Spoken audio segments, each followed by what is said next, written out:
Hello, everybody. Welcome back to Learn India Pro. This is Sonia Gupta. So, yesterday we had the orientation class. Now, today we are going to start with the first chapter, that is the living world. Now, this is the first chapter of your syllabus, the very first chapter, that is the living world. Now, why is this chapter? कई बच्चे पूछते हैं कि ma'am ये chapter क्यों है, क्यों पढ़ रहे हैं, सब कुछ तो पता है. See, we are studying biology and bio means life itself and logy means study. हमारे पूरे वर्ल्ड में, हमारे पूरे अर्थ पे कुछ ऐसी चीजें हैं जो देखने में तो एकदम लिविंग जैसी लगती हैं, पर है नॉन लिविंग. कुछ चीजें ऐसी हैं, कुछ ऑर्गेनिजम्स ऐसे हैं जो देखने में तो बिल्कुल नॉन लिविंग लगते हैं, बट है लिविंग. सो देयरफॉर हम कंफ्यूज हो जाते हैं कि कौन से लिविंग है, कौन से नॉन लिविंग है.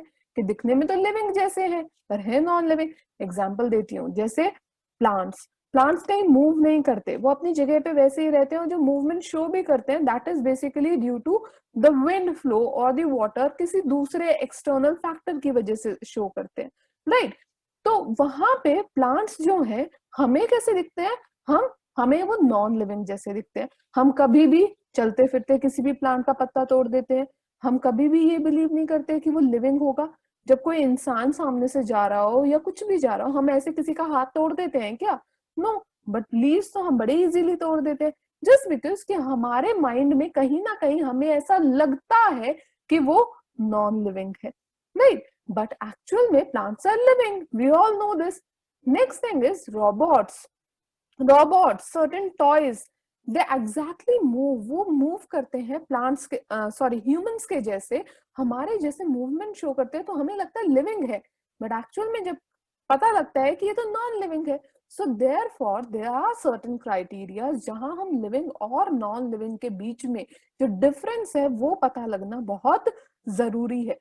So here in this chapter, we'll be dealing with what are the differences between living and the non-living things. Non-living things hai or living organisms hai. So what are actually the differences? So guys, in this complete scenario, complete process, what we'll be doing is, I'll be opening NCERT in front of you. You have to, I'll be marking all the important points, and whatsoever extra points are there, I'll be writing.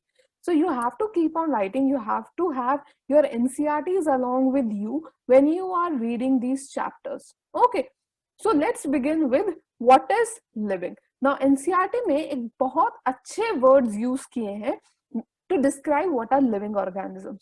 Now when we describe about living organisms, जो कुछ चीजें हमारे दिमाग में आती हैं वो क्या है?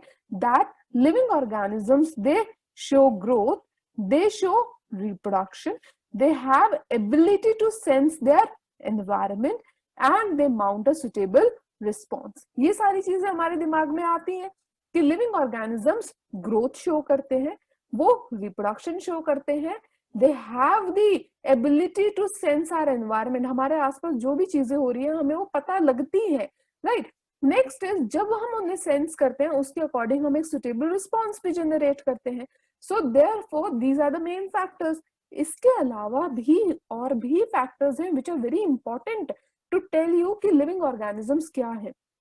और फीचर्स क्या है? That is metabolism, that is ability to self replicate, that is self organise, that is interact with the other organisms. तो ये सारे फीचर्स भी लिविंग ऑर्गेनिजम्स के हैं. Now moving on to the very first feature, that is growth. The very first feature of a living organism is growth, that all living organisms show growth. Now growth, it occurs as two criteria, there are two characteristics of growth. First thing is, growth में mass increase हो सकता है, किसी का size increase हो सकता है, किसी का weight increase हो सकता है. Second thing is, किसी का number भी increase हो सकता है. For example, मैं एक लेती हूँ बैक्टीरिया. एक बैक्टीरिया है, ये डिवाइड किया और दो बैक्टीरिया बन गए. तो क्या हुआ? इसका नंबर इंक्रीज हुआ, राइट. इसका नंबर इंक्रीज हुआ, नंबर इंक्रीज हुआ तो ये इसने ग्रोथ शो की. सो इसका मतलब यूनिसेलुलर ऑर्गेनिज्म में ग्रोथ और जो रिप्रोडक्शन है वो ऑलमोस्ट एक ही बात है. वो एक ही बात है अगर हम ग्रोथ वर्ड यूज करते हैं या रिप्रोडक्शन वर्ड यूज करते हैं, क्योंकि एक्चुअली में रिप्रोडक्शन है, एक सेल से दो सेल बन रहे हैं. But this is coterminous with this term is coterminous with the reproduction also. So यहाँ पे growth और reproduction का मतलब सेम हो जाता है. लेकिन जब हम मल्टी सेलुलर ऑर्गेनिजम्स की बात करते हैं तो मल्टी सेलुलर ऑर्गेनिजम्स में ग्रोथ जो होती है वो सेल डिवीजन के बेसिस पे होती है, मतलब सेल डिवाइड करता है जिसकी वजह से साइज जो है वो इंक्रीज कर जाता है किसी भी ऑर्गेनिज्म का। सो देयरफॉर वी से कि देयर आर ट्विन कैरेक्टरिस्टिक्स, दो कैरेक्टरिस्टिक्स हैं ग्रोथ की, that is increase in mass, another is increase in number of the individual. तो कौन सी दो कैरेक्टरिस्टिक्स है? दो कैरेक्टरिस्टिक्स है, एक तो मास का इंक्रीमेंट होगा, एक नंबर ऑफ सेल्स का इंक्रीमेंट होगा, right? So there will be increment in number of cells. Multi cellular organism में जो ग्रोथ हो रही है that is basically by cell division. Multi cellular organism में जो ग्रोथ होती है that is basically by cell division. Now talking about multi cellular organism, see multi cellular जो ऑर्गेनिजम्स है ये वो ऑर्गेनिजम्स है जिनके अंदर बहुत सारे सेल्स है। जब ग्रो करेंगे, सेल डिवाइड करेगा तो उनका मास इंक्रीज होता है।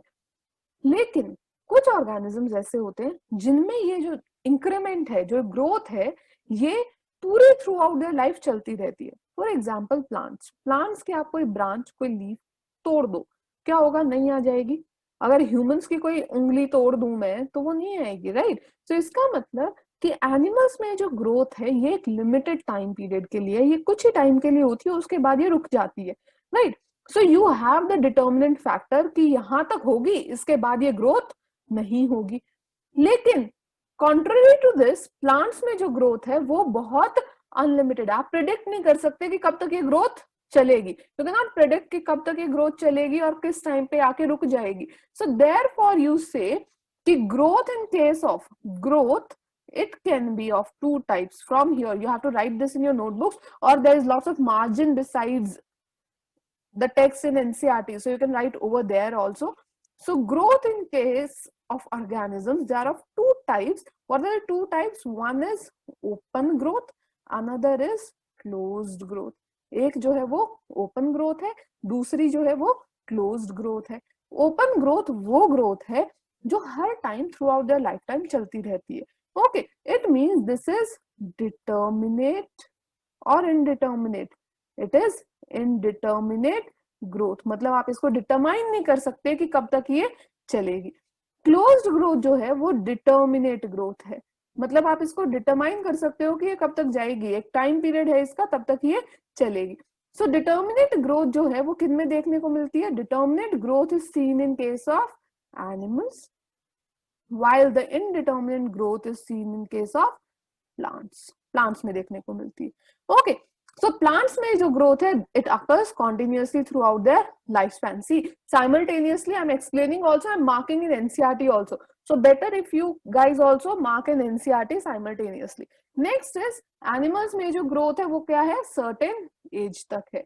नाउ नेक्स्ट थिंग इज, लेकिन एनिमल्स में एक चीज होती है कि अगर हमारे कुछ टिश्यूज अगर डैमेज हो जाते हैं या कुछ भी हो जाता है उनके साथ तो हम उनको रिप्लेस कर सकते हैं। फॉर एग्जाम्पल ब्लड सेल्स की अगर मैं बात करूं, ये सेल्स रिजुविनेट करते हैं, नए नए बनते रहते हैं। इट डजंट मीन कि उनके अंदर जो उनका सेल डिवीजन है वो रुक गया है।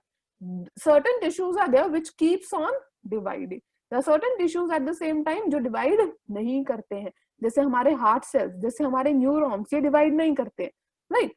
नाउ यूनिसेलुलर ऑर्गेनिजम्स की अगर हम बात करें तो सेल डिवीजन जो है वो ही इनका ग्रोथ का मेजर है। ये ऑलरेडी आई हैव टोल्ड कि यूनिसेलुलर ऑर्गेनिज्म में जो ग्रोथ है वो एक्चुअल में it is occurring by cell division only.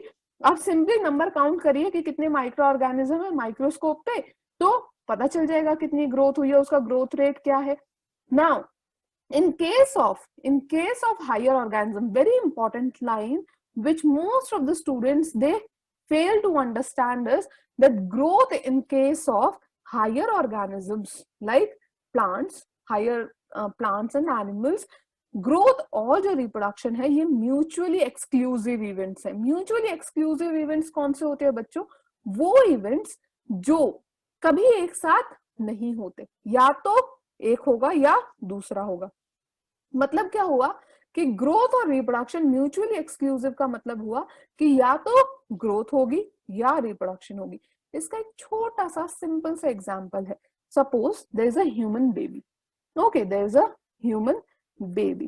Now, human baby, it will grow in size, he'll become mature, and after attaining this maturity it will start reproducing. Reproduction is maturity के बाद होगी, right? So if I talk about this human, इसने पहले एक juvenile phase में था, उस juvenile phase में इसकी ग्रोथ हो रही थी, उस ग्रोथ के बाद क्या हो रहा था, it is attaining certain maturity, it is attaining an adult stage where it has started reproduction. इस टाइम पे इसकी ग्रोथ नहीं हो रही है, मींस इन हायर ऑर्गेनिजम्स पहले ग्रोथ हुई, that is occurring in juvenile phase, और रिप्रोडक्शन फेज में या रिप्रोडक्टिव फेज में क्या हो रहा है, रिप्रोडक्शन हो रही, या तो ग्रोथ होगी या रिप्रोडक्शन। बचपन में ही रिप्रोडक्शन स्टार्ट नहीं हो जाती है, इसका मतलब पहले ग्रोथ है, इस टाइम रिप्रोडक्शन नहीं है। जब रिप्रोडक्शन है तब ग्रोथ नहीं है, मतलब क्या हुआ, they are mutually exclusive events, या तो ये होगा या ये होगा, दोनों चीज एक साथ नहीं होती है। That is the meaning of mutually exclusive events. I hope you understood. If you have any doubts, you can contact me also, you can come on Telegram also and ask the doubts. Okay, next thing is कि जो body mass है, body mass का जो increase in size है, body mass जो बढ़ता है, that is also considered as growth. लेकिन अगर हम मास की बात करते हैं तो जो नॉन लिविंग चीजें हैं, फॉर एग्जाम्पल ये पेन है, ओके, इस पेन का मुझे अगर साइज इंक्रीज करना है, लेट्स से, तो मैं इसके पीछे कैप लगा दूं, राइट, इसके पीछे कैप लगा दूं तो क्या होगा, इसका साइज इंक्रीज हो जाएगा, राइट। तो मतलब ये नॉन लिविंग थिंग थी, इसका साइज भी इंक्रीज हो गया, राइट। लेकिन जो लिविंग थिंग है उसका साइज भी इंक्रीज होता है। इसका मतलब ये कैसे पता लगाया जाए कि इंक्रीज इन मास जो है वो लिविंग का कैरेक्टर है या नॉन लिविंग का कैरेक्टर है। Now the twist is here, twist is that growth it is of again two types, दो तरीके की ग्रोथ है। First growth is that is intrinsic growth. Intrinsic growth वो ग्रोथ होती है जो अंदर से होती है, अंदर से मतलब कि बॉडी के अंदर से, inside, from inside the body, intrinsic growth. एक ग्रोथ होती है जो बाहर से होती है, okay, that is extrinsic growth. अब जो मैंने पेन का साइज इंक्रीज किया वो कैसे इंक्रीज किया, मैं बाहर से एक्सटर्नली कोई कैप वगैरह लगाऊंगी तो उसका साइज इंक्रीज हो जाएगा। बट लिविंग क्रिएचर्स में क्या कभी ऐसा होता है कि मम्मी बाहर से मिट्टी लगा रही है कि बच्चे का साइज इंक्रीज होगा, नहीं, राइट। वो खाना खाते हैं, अंदर से नेचुरली ग्रोथ होती है, अपने आप बच्चा बढ़ जाता है, राइट। ऐसा तो नहीं है बाहर से मिट्टी लगा रहे हैं जी बढ़ रहा है, राइट। लेकिन जो नॉन लिविंग थिंग्स है वो अंदर से अपने आप में पेन रखूंगी ये बढ़ जाएगा, नो। तो ये क्या है, इट इज फ्रॉम आउटसाइड, बाहर से ग्रोथ होगी। सो एक्सट्रिंसिक ग्रोथ, एक्सट्रिंसिक ग्रोथ जो है it is seen in non-living things, while the intrinsic growth is seen in living things. Intrinsic growth किस में देखने को मिलती है, लिविंग थिंग्स में देखने को मिलती है। तो इसका मतलब ग्रोथ दो तरीके की है, एक लिविंग थिंग्स में, एक नॉन लिविंग थिंग्स में। लिविंग थिंग्स में जो ग्रोथ है वो इंट्रिंसिक है, अंदर से है, फ्रॉम इनसाइड, और नॉन लिविंग में क्या है, फ्रॉम आउटसाइड। अगर तुम्हें कोई स्टेटमेंट पूछे कि growth is only seen in living organism, will you say yes? No. Living organisms के अलावा नॉन लिविंग में भी ग्रोथ है। अगर तुम्हें कोई कहे intrinsic growth is only seen in living organism, then the statement is correct, okay, उस टाइम पे वो स्टेटमेंट करेक्ट है। तो इसका मतलब इंट्रिंसिक ग्रोथ जो है वो लिविंग ऑर्गेनिजम्स में देखने को मिल रही है, और नॉन लिविंग थिंग्स में क्या देखने को मिलती है, एक्सट्रिंसिक ग्रोथ। तो इसका मतलब तुम बोल सकते हो कि इंट्रिंसिक ग्रोथ जो है, जो इंट्रिंसिक ग्रोथ है बच्चों, it is the determining factor of or definite character of living organism। ये living organism का एक definite character है, right? So जो intrinsic growth है it is definite character of a living organism। लेकिन अगर कोई बोले कि growth is living character, no, growth is not the definite character of living organism, okay। So what they have said is very important line, that growth exhibited by non-living organism is from the accumulation of material from the surface। बाहर से हो रही है ये growth, living organism में जो growth है वो अंदर से है, इनसाइड है। ग्रोथ जो है it cannot be taken as defining property of living organisms। Next thing is that the conditions which are there important for growth, that are seen in the living systems. Next thing is जो dead organism है वो growth show नहीं करता है. ऐसा नहीं है कि एक डेड बॉडी है वो पड़े पड़े जो है वो बड़ी हो जाएगी. No, dead organisms do not show growth. Next factor which is or next property, next characteristic of a living organism is reproduction. ना बच्चों रिप्रोडक्शन हम क्लास 12th के फर्स्ट चैप्टर में भी करेंगे. वहां देखेंगे, आपने पहले भी पढ़ा होगा क्लास 10th में, कि रिप्रोडक्शन दो तरीके का होता है, asexual reproduction and sexual reproduction. Asexual reproduction में जो रिप्रोडक्शन होती है that is not bye fusion of gametes, gametes के फ्यूजन से नहीं है, that is merely by the organism itself. Organism के सेल डिवाइड कर गए, टूट गए, बड बना गया, कुछ भी हो गया, उसकी वजह से वो रिप्रोडक्शन है, नया इंडिविजुअल बन रहा है, जहां क्लोन्स बनते हैं, जहां जेनेटिकली सिमिलर ऑर्गेनिजम्स बनते हैं. But this type of growth is seen basically in lower organisms. Asexual जो ग्रोथ है वो लोअर ऑर्गेनिजम्स में ज्यादा देखने को मिलती है, और जो हायर ऑर्गेनिजम्स हैं जैसे कि ह्यूमंस, जैसे कि कॉर्डेट्स, ये सब में mainly you see is your sexual growth where there is fusion of gametes, means fertilization occurs. Now reproduction क्या है? Reproduction refers to the production of progeny. Progeny means offsprings. Offsprings बनते हैं जिनके जो features है more or less they are similar to parents. So reproduction is giving rise to young ones which are similar, of similar kind, right? Now reproduction जो है it occurs by asexual and sexual mode. Lower organisms में जैसे east और hydra में ये budding से भी हो सकती है. So there are different different types of reproduction जो हम चैप्टर 1 क्लास 11th में भी करेंगे, कि रिप्रोडक्शन जो है it is basically of two types, asexual reproduction and sexual reproduction. asexual reproduction and sexual reproduction.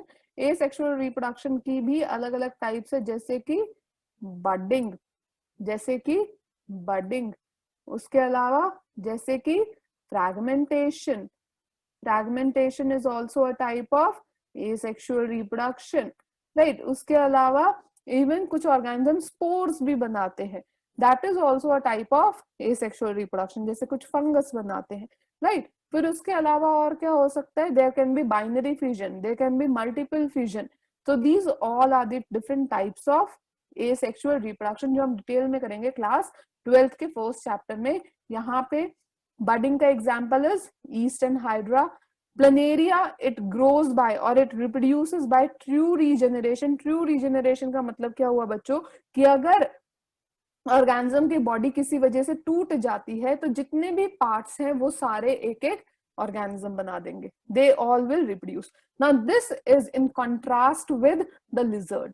जो छिपकली होती है, लिजर्ड होती है, उसमें अगर उसकी टेल जो है वो बाय चांस टूट जाती है तो लिजर्ड की टेल तो वापस आ जाती है, लेकिन टेल में से लिजर्ड नहीं आती. So this is not true regeneration. ये ट्रू रीजेनरेशन नहीं है, राइट. लेकिन ट्रू रीजेनरेशन में क्या होता है कि अगर प्लेनेरिया एक ऑर्गेनिज्म है, let's say this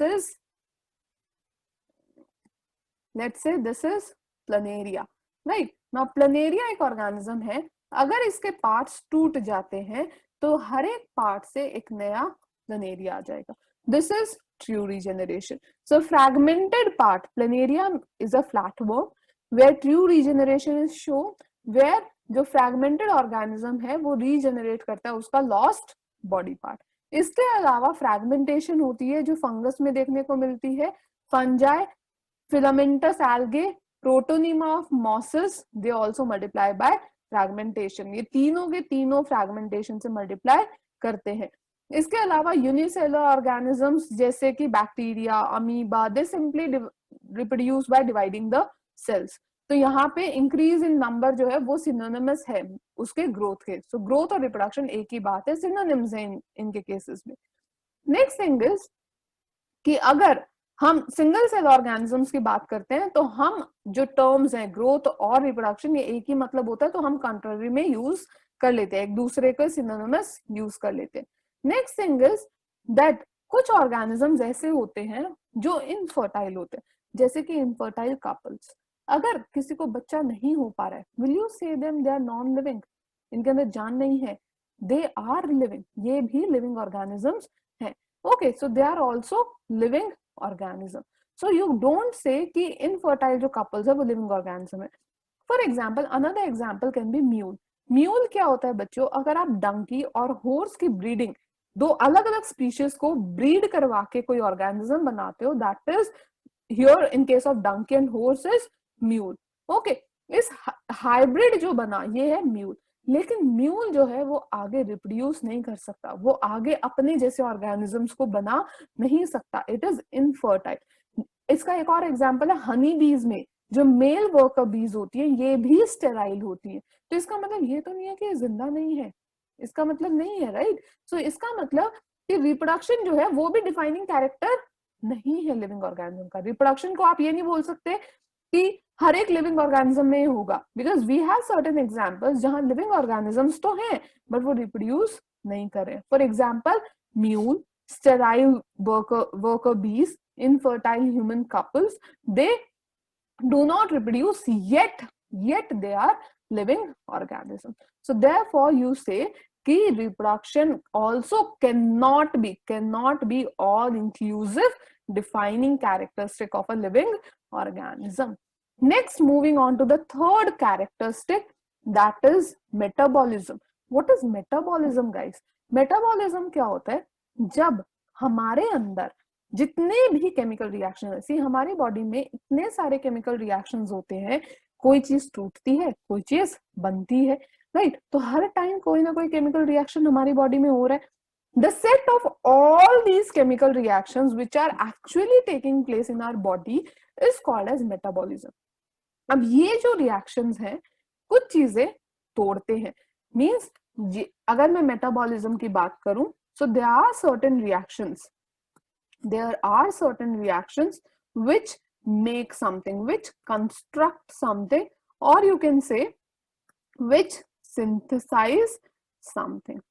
Now there are certain other chemical reactions which break something, जो तोड़ते हैं, right? कुछ बनाते हैं, they make something, कुछ तोड़ते हैं, they break something.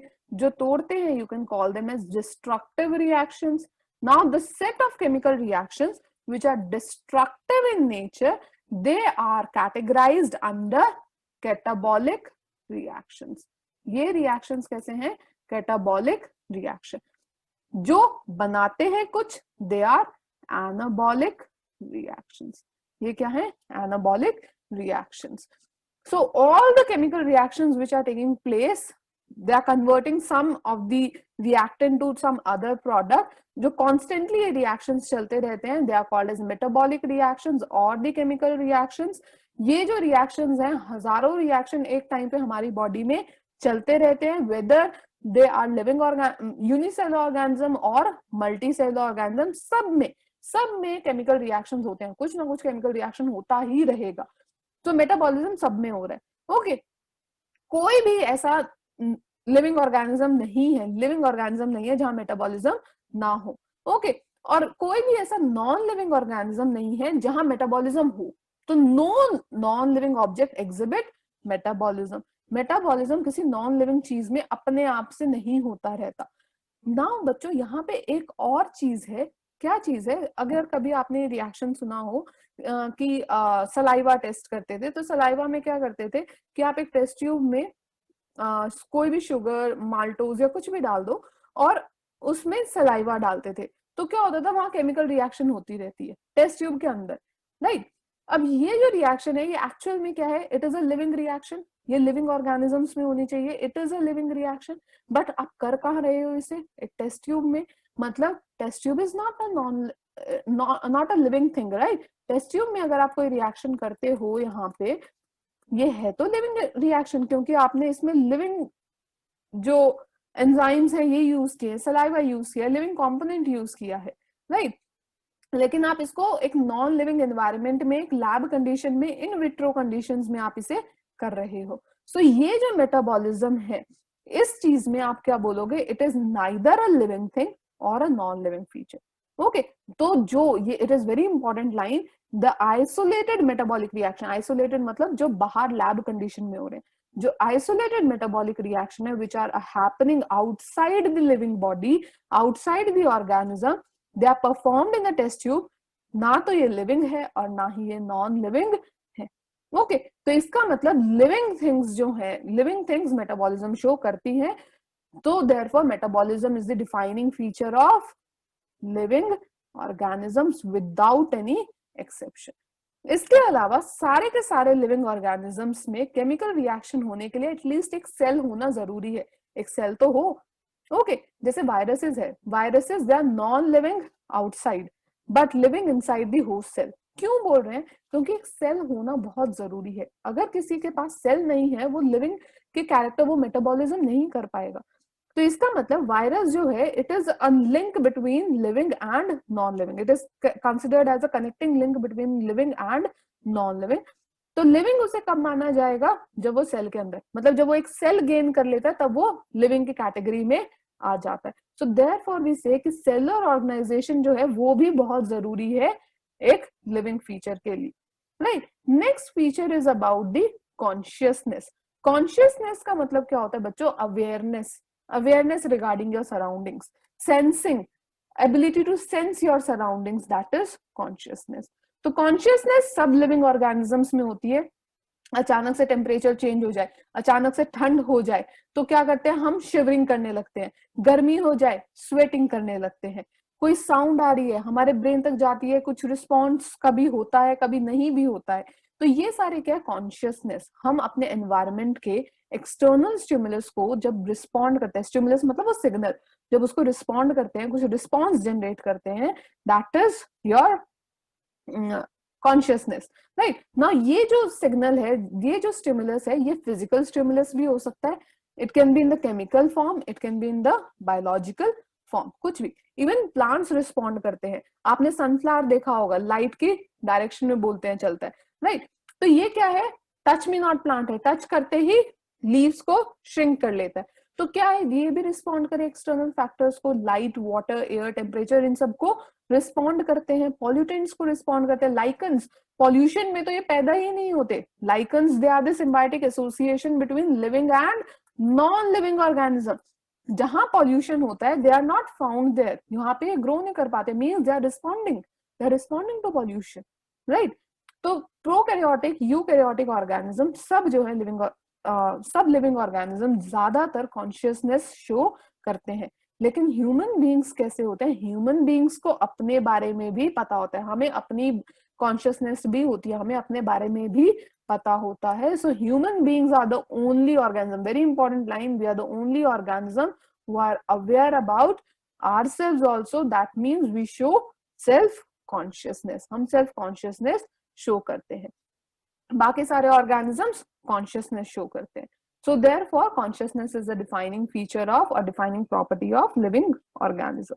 Now moving on, कुछ ऑर्गेनिजम्स, कुछ इंडिविजुअल्स ऐसे होते हैं जो एक्सटर्नल फीचर्स को रिस्पॉन्ड नहीं करते, एक्सटर्नल स्टिमुलस को रिस्पॉन्ड नहीं करते। फॉर एग्जाम्पल अगर मैं लूं, जैसे कोमा के पेशेंट्स होते हैं, राइट। अब जो कोमा का पेशेंट है, आप उसको कितना ही बोलते जाओ, he won't respond, but still वो किसी ना किसी चीज को रिस्पॉन्ड कर रहे होंगे। जरूरी नहीं है हमारी आवाज को या फिजिकल मूवमेंट करके ही वो रिस्पॉन्स करे, राइट, सुन के। वो ऑर्गेनिजम्स क्या है, उनको, उन इंडिविजुअल्स को, लिविंग ऑर्गेनिजम्स हैं, कुछ ना कुछ उनके अंदर सिग्नल होगा, कॉन्शियसनेस होगी, बट अपने बारे में, जो ब्रेन डेड ऑर्गेनिजम्स होते हैं, इंडिविजुअल्स होते हैं, उनको अपने बारे में नहीं पता होता, उनकी सेल्फ कॉन्शियसनेस नहीं होती। So such patients which are brain dead और they are in coma, they do not have the self consciousness, उनके self consciousness नहीं होती है। Okay, now moving on to the last part. ये थे फीचर्स हमारे लिविंग और नॉन लिविंग ऑर्गेनिज्म के। एक और फीचर है, दैट इज डेथ। अब ये एक अपने आप में एक फैक्ट है कि जो लिविंग ऑर्गेनिज्म है वो ही मरेगा, जो ऑलरेडी नॉन लिविंग है, जो ऑलरेडी मरा हुआ है, वो थोड़ी मरेगा। तो death is exhibited by living organisms only, right. Next thing is, जो ऑर्गेनिजम्स के अंदर जितना भी चीजें हो रही है, जितने भी फिनोमिनन्स हो रहे हैं, ये सारे के सारे फिनोमिनन जो है वो इंडिविजुअली नहीं कर रहे। मान लो कि अगर मेरे अंदर कुछ कैरेक्टरिस्टिक फीचर है, राइट, तो वो जो फीचर्स है, वो जो जितना भी रिस्पॉन्स है, जितनी भी चीजें फिनोमिनन मेरी बॉडी कर पा रही है, it is not due to that one single cell और the different different cell. It is due to interaction of all the cells. अगर एक cell काम कर रहा है, it is due to interaction of all the molecules, biomolecules which are present. ऐसा नहीं है कि प्रोटीन अकेले काम कर रहा है, कार्बोहाइड्रेट अकेले काम कर रहा है. It is because of the interaction. ये interaction होना बहुत जरूरी है, राइट? एवरीथिंग इज इंटरडिपेंडेंट, एक दूसरे पे डिपेंडेंट होती है. तो जो प्रॉपर्टीज हैं किसी भी ऑर्गेनिज्म की, they are not present in the constituent cell. मतलब एक एक सेल के अंदर प्रेजेंट नहीं है. It is due to interaction of all the cells, all the components which are present there. अगर कोई सेल काम कर रहा है, it is not the individual cell, it is all the molecules, all the cell organelles which are interacting with each other. There are interaction at molecular level.